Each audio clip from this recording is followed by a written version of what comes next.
कि प्रो तालीम जहिड़े हथियार सां बहितर नतीजा मिली सघनि था। असांखे पंहिंजे मुहसिननि जो क़दुरु करणो पवंदो। मुआशिरे में हिकु बहितरीन क़ाबिलियत सलाहियत रखंदड़ सुठो उस्ताद रहनुमा शफ़ीक रहबर हूंदो आहे। अहिड़नि ख़्यालनि जो इज़हार ग़ुलाम शबीर हिंगोर जो अॼु government boys lower secondary school Faiz Mohammad Hingor जो में हिकु लेक्चर प्रोग्राम अॼु जी तालीम असां जूं ज़िम्मेवारियूं जे उनवान हेठि स्कूल जे शागिर्दनि ऐं उस्तादनि खे पंहिंजे लेक्चर प्रोग्राम में ख़िताब कंदे चयो, सुधरल मुआशिरे में हिकु उस्ताद हमेशह रोल मॉडल हूंदो आहे। दुनिया जी तरक़ी तमदन जो फितरी निचोड़ दारोमदार तालीम हासिल करण सां ई मिली सघे थो। हुन चयो त वक़्त जी हालतुनि खे साम्हूं रखंदे असांखे पंहिंजे औलाद खे अॻिते वधाइण लाइ अहसासु रखंदे सुठी तालीम ऐं तरबियत ॾियणी पवंदी।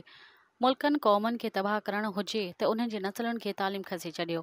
हुन चयो त इल्मु इंसान जी टीं अखि आहे। असीं सुधरियल मुल्कनि क़ौमुनि सां गॾु कुल्हो कुल्हे में मिलाए तॾहिं हली सघूं था जॾहिं असां में इंसानियत माणपो महज़ब पिणे ऐं अख़लाक़ियात जो जज़्बो पैदा थिए।